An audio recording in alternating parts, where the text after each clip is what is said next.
আচ্ছা, দেখো আসসালামু আলাইকুম। আজকে আমরা হচ্ছে টিস্যু কালচারে ব্যবহার জীব প্রযুক্তি, হ্যাঁ, টিস্যু কালচার ব্যবহারে যে বিষয়গুলো একটু বুঝতে সমস্যা হতে পারে। বেশিরভাগই রিডিং এমনি পড়তে পারবা আর কি, বুঝতে পারবা, তবে এমসিকিউগুলো একটু দেখো।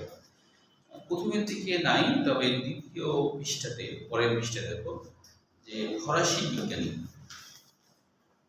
পেয়েছে কিনা, ফরাসি বিজ্ঞানী, হ্যাঁ ফরাসি ফোন দিচ্ছে যে বই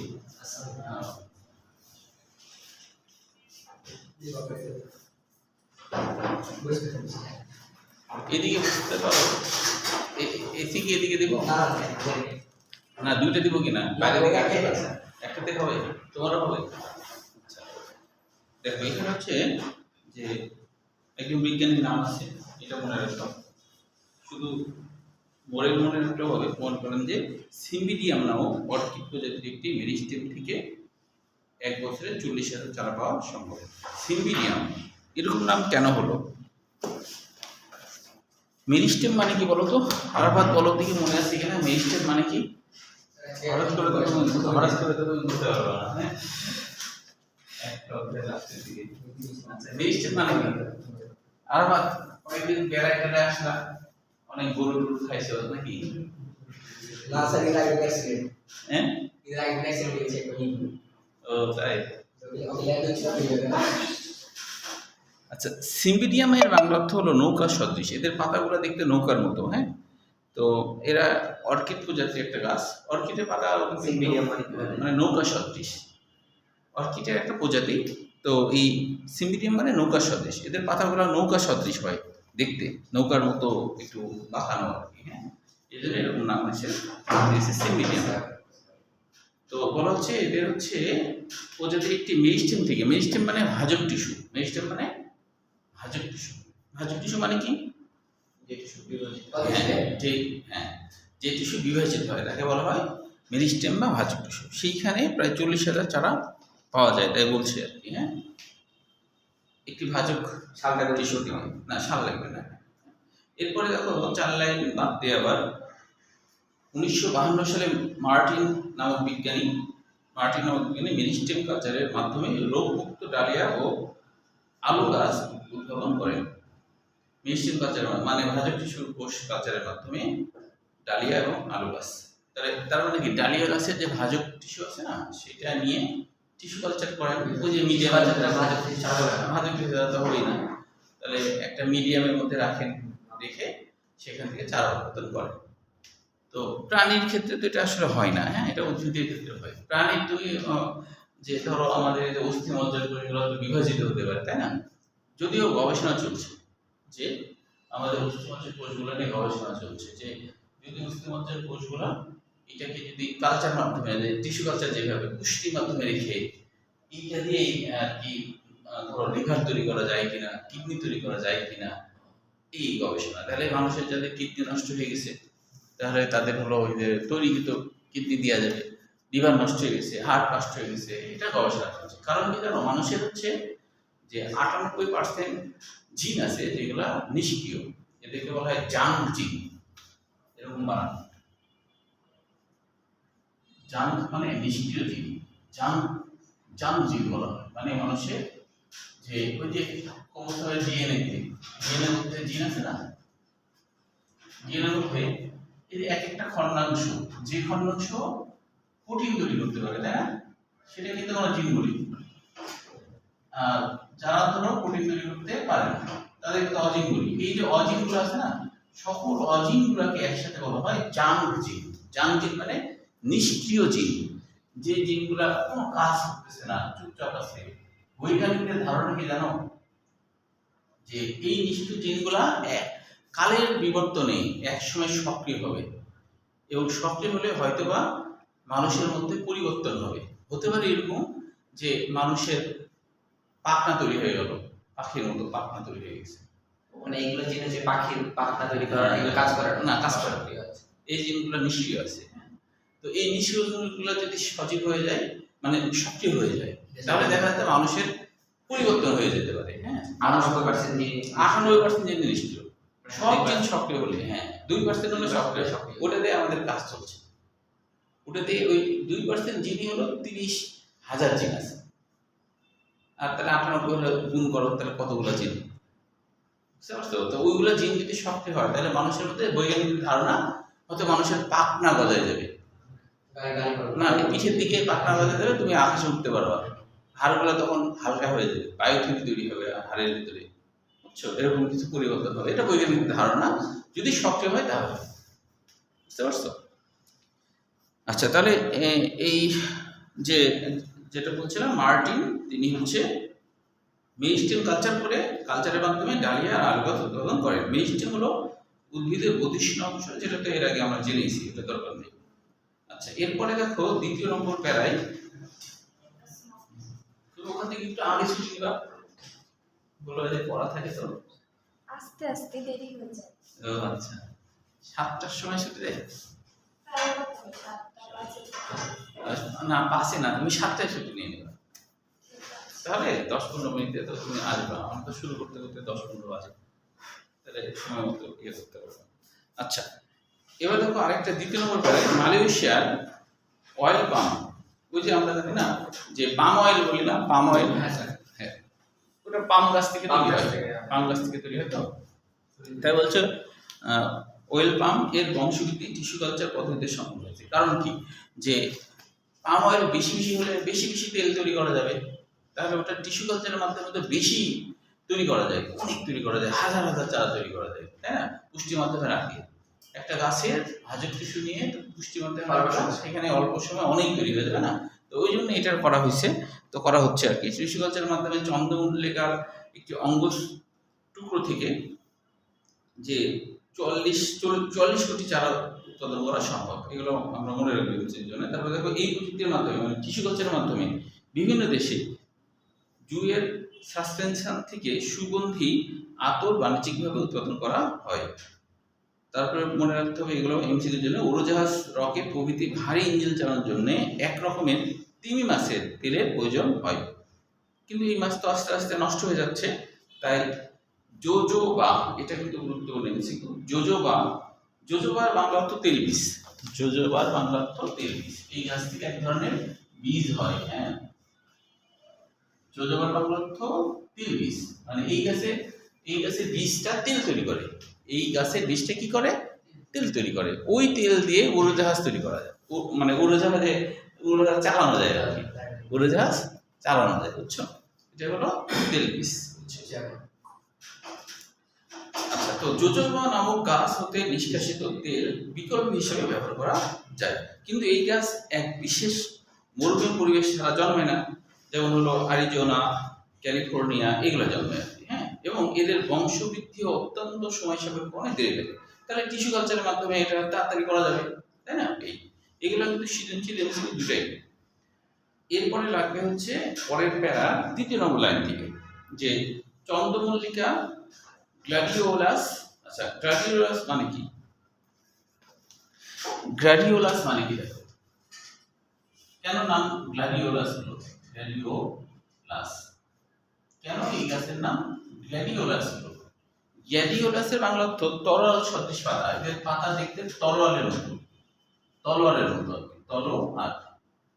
তলোয়ার সদৃশ পাতা, তলোয়ার সদৃশ পাতা, এই গাছের পাতা তলোয়ারের মতো দেখতে, এই জন্য নাম হয়েছে তলোয়ার সদৃশ পাতা, চন্দ্রমল্লিকা লিলি। তারপরে দেখো আরেকটা আছে কার্নেশন, লিলি মানুষের নাম থেকে হয়েছে, কার্নেশন মানে মুকুট, কার্নেশন মানে মুকুট, দেখতে মুকুটের মতো লাগে, এর ফুল যখন হয় তখন দেখতে এটা মুকুটের মতো লাগে, এদের যে ফুল হয় ফুলটা দেখতে মুকুটের মতো লাগে, তাই এর নাম হচ্ছে কার্নেশন। প্রভৃতি ফুল উৎপাদনকারী বৃক্ষের চারা উৎপাদন করা সম্ভব হয়েছে, এগুলো এমসিকিউর জন্য পড়তে হবে। জারবেরা, আরেকটা কই, ওই গ্ল্যাডিওলাস লিলি, তারপর জারবেরা। ও আমার বই আবার নাই দেখছি,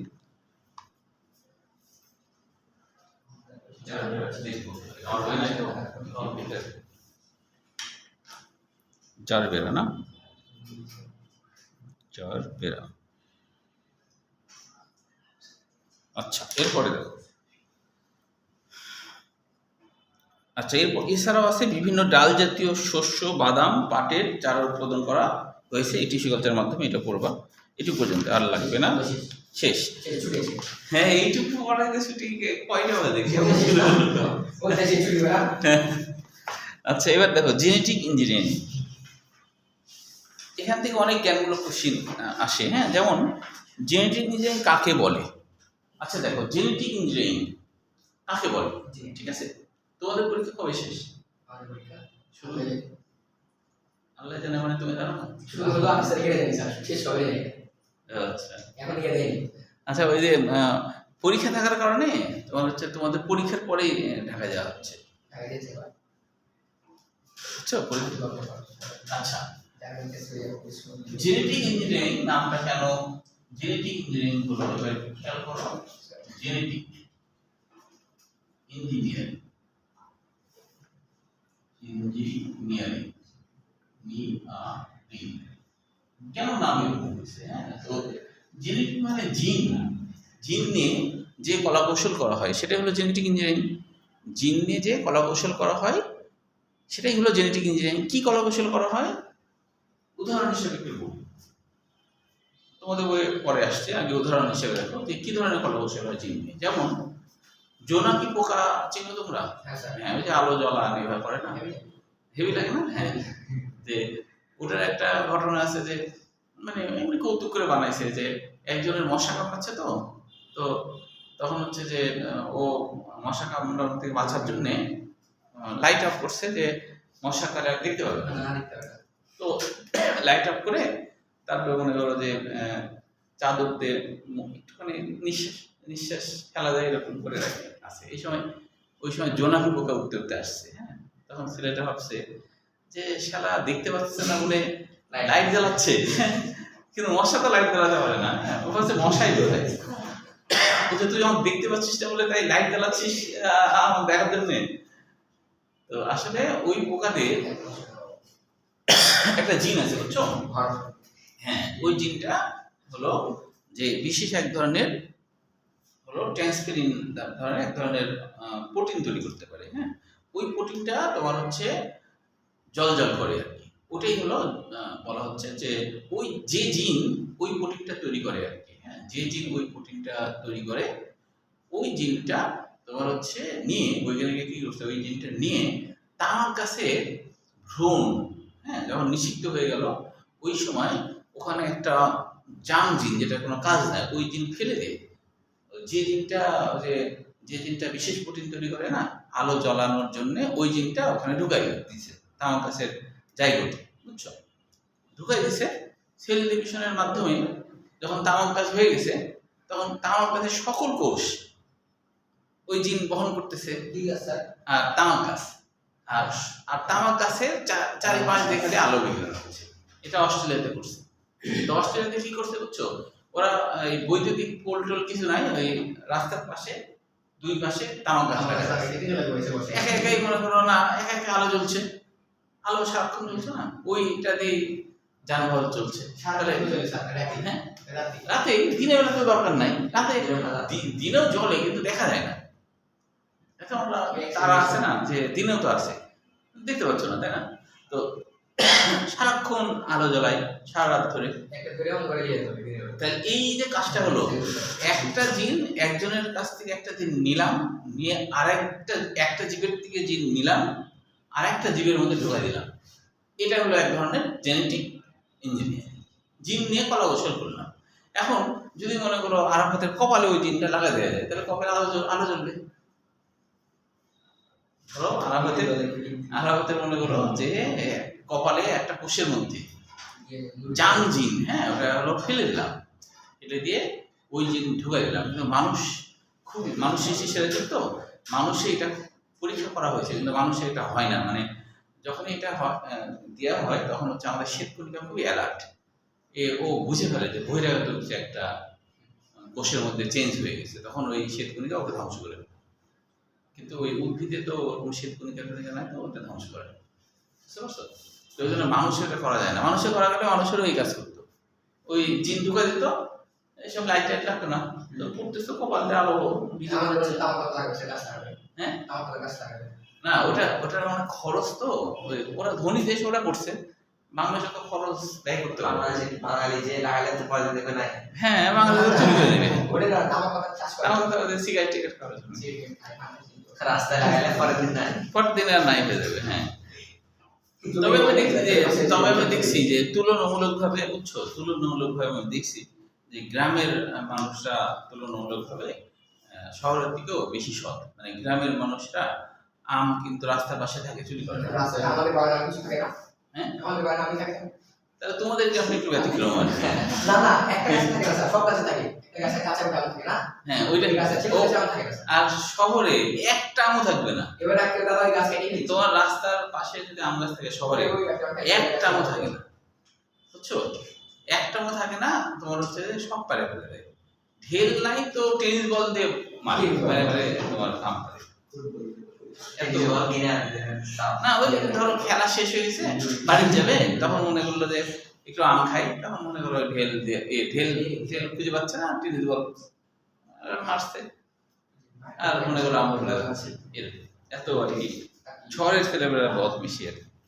আচ্ছা দেখো, তার প্রথমে আর একটা বই আনি এখানে জিন প্রকৌশল বা জেনেটিক ইঞ্জিনিয়ারিং যাই বলুন, পরীক্ষায় যদি আসে জেনেটিক ইঞ্জিনিয়ারিং অথবা বাংলায় আসলো জিন প্রকৌশল, একই কিন্তু। হ্যাঁ, তো দ্বিতীয় নম্বর লাইনে এটা সহজভাবে এটা লিখবা, কাঙ্ক্ষিত নতুন একটি বৈশিষ্ট্য সৃষ্টির জন্য কোন জীবের ডিএনএ পরিবর্তন ঘটানো।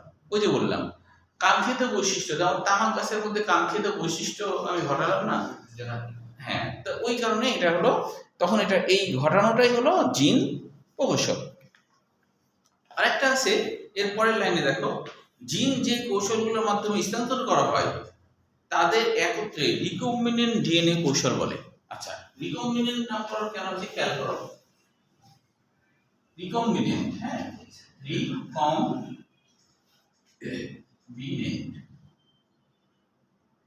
এই যে রি মানে কি? পুনরায়। কম্বিনেন্ট মানে সাজানো। তার মানে কি? পুনরায় সাজানো,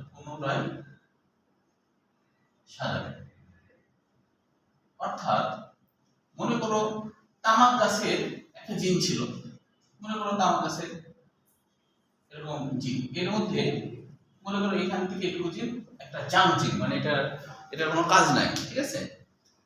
এটা হলো জাং জিন, মানে কি? নিষ্ক্রিয় জিন। তা আমি নিষ্ক্রিয় জিনটা ফেলে দিলাম, নিষ্ক্রিয় জিনটা ফেলে দিয়ে আমি ওই যে জোনাকি পোকার যে জিন আছে না, জোনাকি পোকার যে জিন আছে সেই জিনটা ঢুকাই দিলাম। জোনাকি পোকার জিন ঢুকাইছি, যেই জিনটা কি করে, যেগুলো যে ট্রান্সফেরিন নামে এক ধরনের প্রোটিন তৈরি করতে পারে, ওই প্রোটিনটা কি করে? আলো বিকিরণ করে, ঠিক আছে? তাহলে আমি দেখবো যে তামাক গাছে এই জিন তো আলো বিকিরণ করবেই, এই জিন হলো প্রোটিন তৈরি করবে যেটা হলো আলো বিকিরণ করবে। তাহলে এই যে এই জিনের মধ্যে কালোটা সরাই লাল দিলাম না, তাহলে এটাই হয়ে গেল রিকম্বিনেন্ট। রি মানে কি? পুনরায়। কম্বিনেন্ট মানে কি? সাজানো। পুনরায় সাজানো হয়ে গেল না, পুনরায় সাজানো হলো না, তাহলে এটা রিকম্বিনেন্ট। যেমন ব্যাকটেরিয়াতেও কিন্তু এটা করা হয়, ব্যাকটেরিয়া দিয়ে করা হয় অনেক সময়।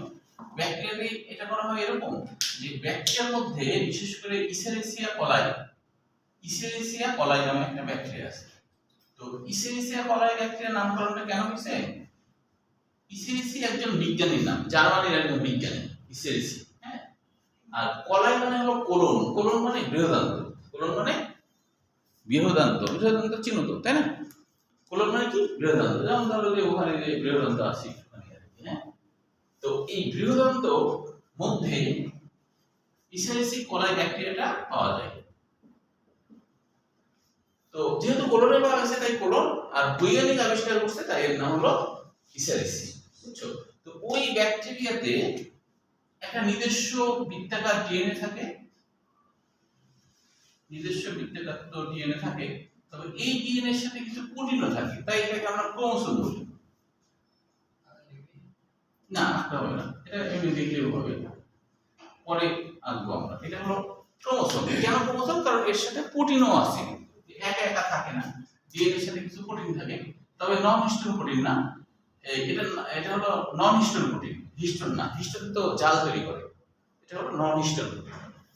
এছাড়া একটা অতিরিক্ত বৃত্তাকার ডিএনএ থাকে, এটা শুধু ডিএনএ, এটা হলো বৃত্তাকার ডিএনএ। তো এটাকে অবশ্য অত সুন্দর করে না দিয়ে এইভাবে দিয়েছে জাস্ট। এরকম বৃত্তাকার ডিএনএ। এখন বৈজ্ঞানিকরা রিকম্বিনেন্ট ডিএনএ তৈরি করে এটা দিয়ে, এটা বাইরে বের করে নিয়ে আসে, এটা মনে করো বাইরে বের করে নিয়ে আসে, বাইরে বের করে নিয়ে এসে এর থেকে যে কোনো একটা অংশ কেটে ফেলে দিল, কেটে ফেলে দিল, ফেলে দিয়ে তারপরে ওই যে জিন, এই জিনটা এখানে ধরো ঢুকাই দিলাম, ঢুকাই দিলাম, তাহলে কিন্তু এটার নাম হবে রিকম্বিনেন্ট। তাহলে এর নাম কি হবে? কারণ কি রি মানে পুনরায় না, আমি পুনরায় তো এর মধ্যে ঢুকালাম না, তাহলে এটা রিকম্বিনেন্ট, তাহলে এর নাম হবে রিকম্বিনেন্ট। রি মানে পুনরায়, ওইটা জিন, হ্যাঁ এটা হলো জিন আর এটা হলো ডিএনএ। মানে হচ্ছে ও ডিএনএ থেকে জিন একটা অংশ বা মানে ব্যাকটেরিয়াতে যেটা হয় এদের হচ্ছে একটা ক্রোমোসোম থাকে, ক্রোমোসোম মানে ডিএনএ আছে তার সাথে কিছু প্রোটিন আছে, এটাকে ক্রোমোসোম বলে। হ্যাঁ, এছাড়া ব্যাকটেরিয়াতে অতিরিক্ত একটা বৃত্তাকার ডিএনএ থাকে, অতিরিক্ত একটা বৃত্তাকার ডিএনএ, ওই বৃত্তাকার ডিএনএ এর নাম দেওয়া হয়েছে প্লাজমিড।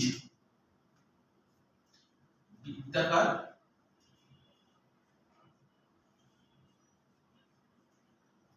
ডিএনএ নাম দিয়েছে প্লাজমিড। এরকম নাম দেওয়ার কারণ কি জানো? কারণ এটা প্লাজমায় আছে, মানে প্রোটোপ্লাজমে আছে বা সাইটোপ্লাজমে আছে। তো যেহেতু এই জিনিসটা আছে প্রোটোপ্লাজম বা সাইটোপ্লাজমে, প্লাজমে আছে, তাই প্লাজমা। আর প্লাস ইট আছে না, আইডি মানে কি? প্লাজমার মতো।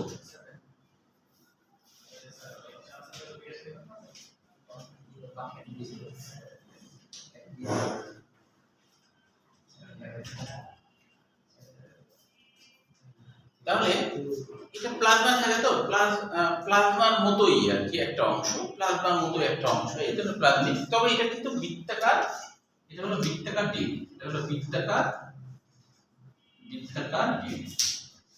এখন এই বৃত্তাকার ডিএনএ কে বাইরে বের করলাম, ঠিক আছে, এর বাইরে বের করে নিয়ে এসছি, নিয়ে আসার পর এর যে কোনো একটা অংশ আমি কেটে ফেলে দেবো, ফেলে দিলাম, ফেলে দেওয়ার পর ওই যে যেই জিনটা তোমার আলো তৈরি করে, ওই জিনটা মনে করো এখানে আমি ঢুকাইছি, এর মধ্যে ঢুকাই দিলাম। হ্যাঁ, কেন ঢুকাইছি? এটা অনেক বানানোর জন্য এর মধ্যে এটা ঢুকালাম। ঢুকালেই এটা তো এটার থেকে একটু চেঞ্জ হলো না, এর মধ্যে তো লাল জিনটা ছিল না, এখানে লাল জিন চলে আসলো না, তাহলে এর নাম রিকম্বিনেন্ট হয়ে গেল। এর নাম কি? রিকম্বিনেন্ট হয়ে গেল। এর নাম হলো রিকম্বিনেন্ট। হ্যাঁ, এর নাম কি? রিকম্বিনেন্ট হয়ে গেল। বুঝতে পেরেছো? এর নাম হয়ে গেল রিকম্বিনেন্ট।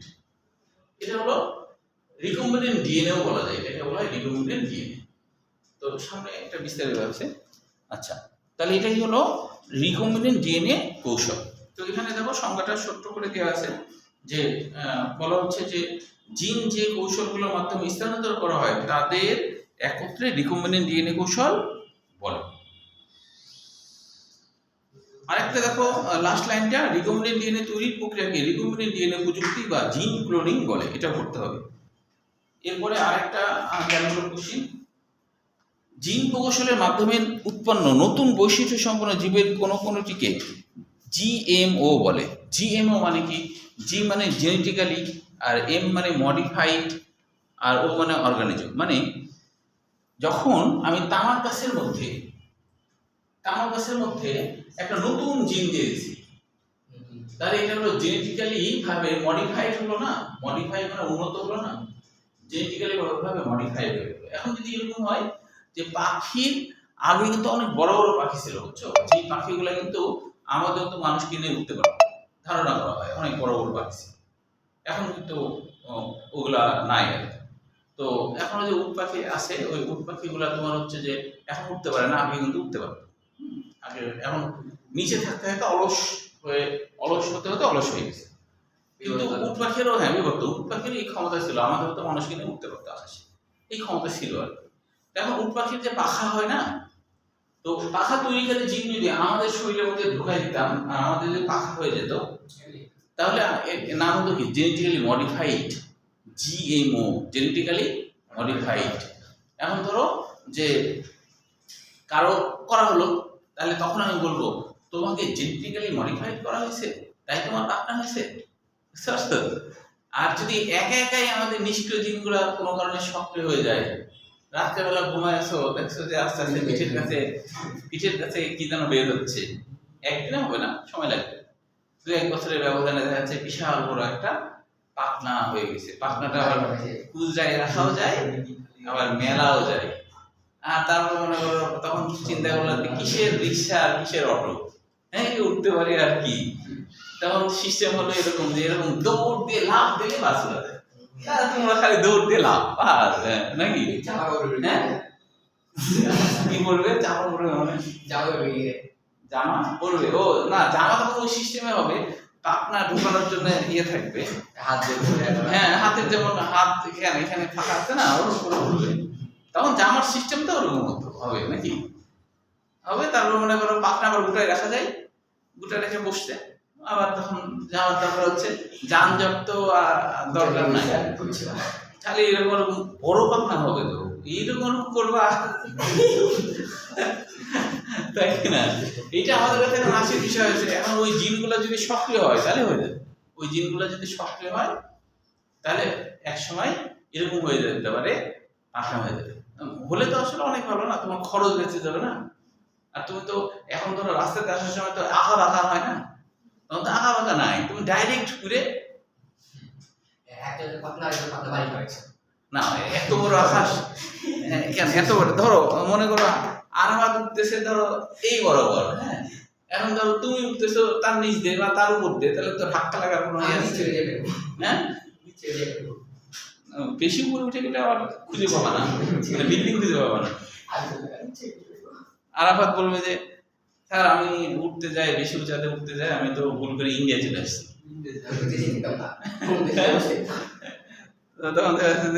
তখন দেখা যাচ্ছে ইন্ডিয়া আসা মতো ইন্ডিয়া গুলি করে দিল, আরাফাতে একটা পাখনা ভেঙে গেছে।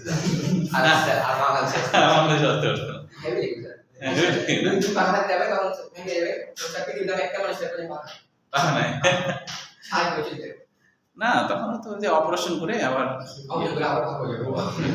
না, এখন হাত ভেঙে গেলে অপারেশন করে না।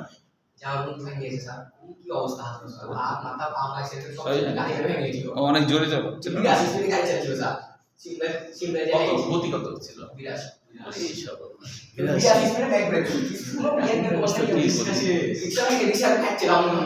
হাত পা ভেঙে গেছে, হাত ভেঙে গেছে, আবার একটা ভ্যান নাকি বল না ছিঁড়ে উড়ে গেছে বলে, আবার এখানে ফেটে গেছে। তাহলে বাঁচে আছে মানে কার সাথে লাগাইছিল? রিক্সার সাথে। ওই রিক্সার কি অবস্থা?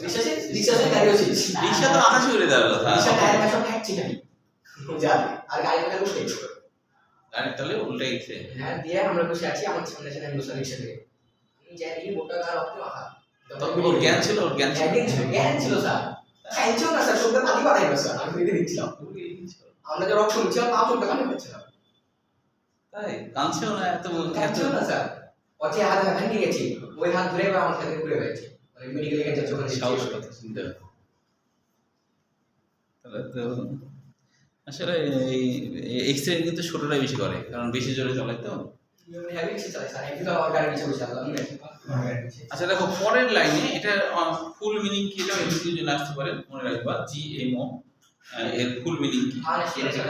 মডিফাইড অর্গানিজম, অর্গানের পরিবর্তন করা হয়, মডিফাই করা হয়, তো ওই জন্য। আচ্ছা আর কোনটিকে বলা হয় ট্যানজেনিক। আচ্ছা ট্যানজেনিক মানে কি জানো? যে কোনো একটা জীবের মধ্যে আরেকটা জীব থেকে জিন নিয়ে ট্রান্সফার করছি, ওটাই হলো ট্যানজেনিক। ট্যানজেনিক সাধারণত উন্নত জীব হয়, ট্যানজেনিক সাধারণত উন্নত জীব হয়। যেমন ধরো দেখা যাচ্ছে কোনো তোমার হচ্ছে যে ঘাস, হ্যাঁ ঘাসে ভিটামিন এ এর অভাব আছে। যেমন অস্ট্রেলিয়াতে হয়েছে, অস্ট্রেলিয়ার যে ভেড়াগুলো আছে ওই পশম দিয়ে তো অনেক কিছু বানায় ওরা, তো পশম ভালো হচ্ছে না, তখন দেখছে যে আসলে যে ঘাস খায় ওই ঘাসে ভিটামিন এ এর অভাব আছে। তখন এক ধরনের ব্যাকটেরিয়ার মধ্যে একটা জিন আছে, যে জিনটা তোমার হচ্ছে ভিটামিন এ তৈরি করতে পারবে, ওই জিনটা ঘাসের মধ্যে ঢোকা দিচ্ছে। হ্যাঁ তারপরে হলো ঘাসের মধ্যে ঢোকা দিল, ঘাস যখন ভ্রূণ অবস্থায় ঢোকা দিচ্ছে, তারপর থেকে মনে করো ঘাস ওই জিন পেয়ে গেল, তাহলে ওই ঘাসটাকে বলবো ট্যানজেনিক জিন, ওই ঘাসটাকে বলবো ট্যানজেনিক জিন। মানে জিন ট্রান্সফার করার কারণে আগের থেকে কি হয়েছে, বেশি উন্নত হয়ে গেছে। বুঝতে পারছো?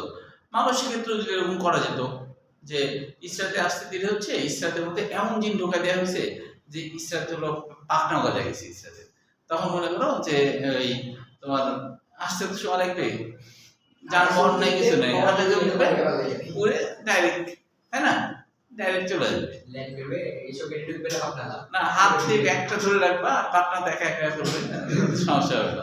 হাত দিয়ে ব্যাগটা ধরে রাখবে, চলে যাবে। তখন দেখা যাচ্ছে সিস্টেম একটু ভিন্ন হবে, কারণ ধরো পা উপরে উড়ে ছাদে নামা লাগবে, ল্যান্ড করতে হবে ছাদে, নিচে করা একটু ঝামেলা হতে পারে। নিচের গেটই বন্ধ করে দিয়ে হ্যাঁ, তখন দেখা যাচ্ছে এই গ্রিল গুলো থাকবে না, স্টার আসে দরজা জানলা নক করবে, আমি খুলে দেবো।